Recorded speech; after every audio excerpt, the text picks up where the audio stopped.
Verdade Anônima. Este é o canal Verdade Anônima, e o mito de que algumas personalidades famosas alcançaram um grande destaque e reconhecimento entre o público e que fizeram pactos com o diabo não é algo recente.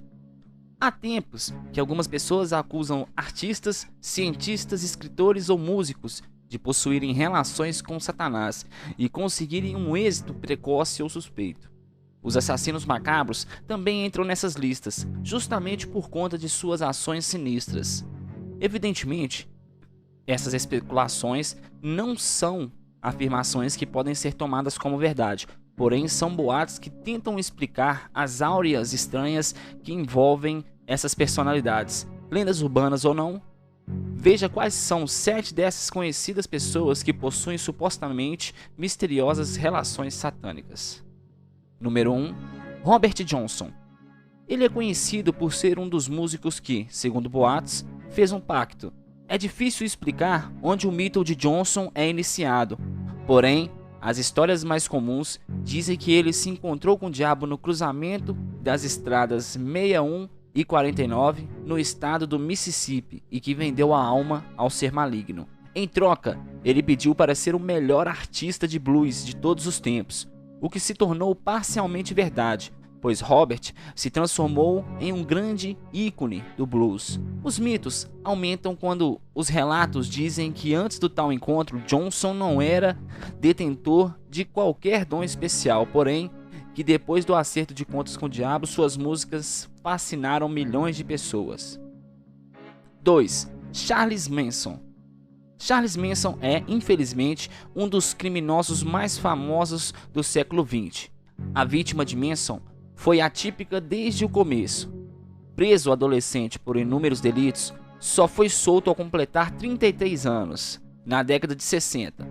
Ele fundou um grupo misterioso e repleto de lendas chamado Família Manson, que foi responsabilizado por muitos crimes, como o cruel assassinato da atriz Sharon Tate, grávida de 8 meses. Algumas pessoas dizem que cultos satânicos eram realizados entre os membros da família Manson, já que os discursos do fundador sempre tiveram um viés religioso. Mensagens escritas nas paredes dos locais dos crimes, com o sangue de vítimas, também contribuíram para essas especulações. Entretanto, grandes quantidades de drogas sempre foram encontradas com o criminoso. Ele também foi considerado mentalmente instável. Hoje, ele cumpre prisão perpétua nos Estados Unidos. Os responsáveis judiciais pelo caso de Manson o classificaram como o homem mais maligno e satânico que já caminhou na face da Terra. 3. Giuseppe Tartini. Tartini é um famoso músico italiano que abertamente afirmou ter encontrado o diabo em sonhos. Pode não ter sido um pacto, porém o próprio músico disse que foi uma colaboração sobrenatural. Quando Tartini tinha 21 anos, ele sonhou que o demônio apareceu em seus sonhos e que tocou uma canção deslumbrante em um violino. Ao acordar, Tartini tentou reproduzir os acordes de tal canção, porém fez somente versos inferiores, segundo ele mesmo.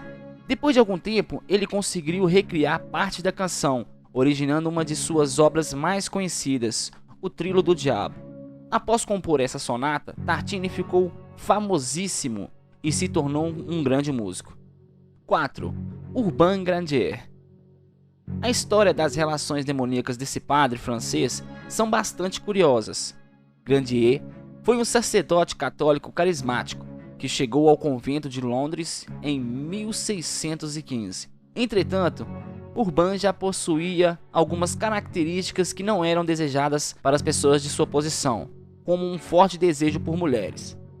Ele ignorou seus votos de celibato e ficou com muitas mulheres do próprio convento. Posteriormente, foi acusado de bruxaria por envolver as freiras e obrigar que elas tivessem relações sexuais com ele.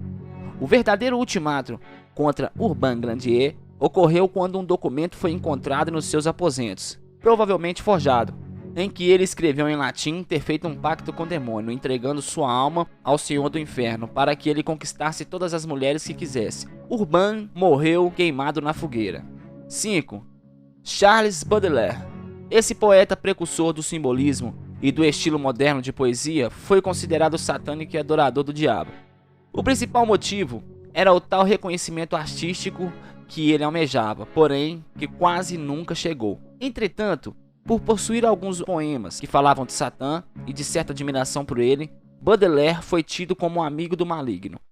Essas noções aumentaram com as constantes declarações do ateísmo do ator, que também quebrou alguns códigos morais e conceitos estabelecidos para os padrões da época. Contudo, os seus versos, que glorificam o diabo, não devem ser tomados como literais, porém simbólicos, já que o demônio se tornou uma representação de rebeldia e revolução moral para o escritor. 6. Gilles de Rais. Gilles de Rais foi um dos principais tenentes de Joana d'Arc e provavelmente um dos primeiros assassinos em série do mundo. Conhecido por ser extremamente cruel e violento, Rais foi feroz desde jovem, fato que o estimulou a se tornar militar.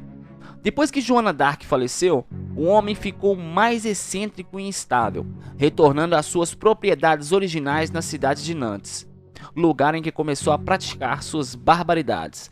Lá ele sequestrou, abusou, torturou e assassinou centenas de crianças e jovens, principalmente meninos, por ser rico. Suas ordens jamais eram negadas, já que dispunha de inúmeros servos. Ele se cercou de bruxas, orquestrando rituais malignos nos seus salões, em todas as madrugadas. O consideraram como adorador do diabo por essas razões, já que ficou cada vez mais perturbado e aficionado pelos rituais, tomando ações mais dolorosas com suas vítimas. Por fim, foi denunciado e morto e queimado na fogueira em 1440. 7. Niccolo Pagani. Pagani é um dos violinistas mais famosos de todos os tempos. Comumente chamado de violinista diabólico, ele possuía um aspecto um tanto cadavérico, por ser magro demais, além de ter dedos exageradamente longos. A sua aparência esquisita deu origem aos boatos de que o violinista fez um pacto com o demônio para tocar tão bem o violino, como se fosse uma moeda de troca do talento pelo físico peculiar. Entretanto, é bastante provável que ele sofresse com a síndrome de Marfan, cujos sintomas típicos são dedos mais longos e esqueléticos. Talvez o mito do pacto perdurasse porque ele sempre viajava em carruagens puxadas por cavalos negros. O fato é que as lendas ao redor dele ficaram tão fortes que alguns padres rejeitaram enterrá-lo. E você? Conhece outras personalidades famosas que também supostamente tiveram algum contato com tal ser maligno? Se souber de mais histórias, compartilhe com a gente nos comentários.